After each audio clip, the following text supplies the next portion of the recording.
बनाई गई थी। बर्लिन की दीवार को कब बनाई गई थी?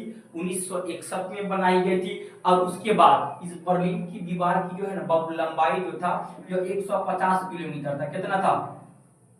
बर्लिन की दीवार की लंबाई कितना था? 150 किलोमीटर था। ये भी प्रश्न आया हुआ है, एमसीक्यू में पूछ लेगा, यानी ऑब्जेक्टिव क्वेश्चन में पूछ लेगा आपसे। तो उतना तो आप लोग बाबू होशियार है या नहीं है?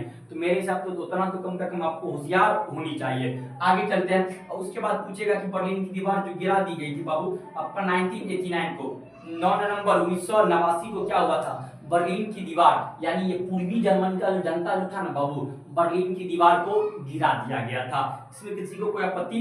तो बर्लिन आपको अच्छे से समझ में आ गया। समझ में आया कि नहीं आया? बर्लिन, बर्लिन की दीवार पूछेगा कहाँ बनाई गई थी? जर्मनी में। किस लिए बनाई गई थी? आपका जो पहली दुनिया और दूसरी दुनिया को विभाजन का प्रतीक था, क्योंकि उस समय शीत युद्ध चल रहा था, समझे? तो आपका ये जर्मनी में बनाई गई थी। और ये नॉर्मली ये तो पश्चिमी हो गया यानी अमेरिका, इधर पूर्वी यानी सोवियत संघ। ये दीवार की जो आपका बनाई गई थी 1961 में बनाई गई थी। इस दीवार की कुल लंबाई देखिएगा तो 150 किलोमीटर था। इस दीवार को जो है ना बाबू 1989 में 1989 में यह दीवार को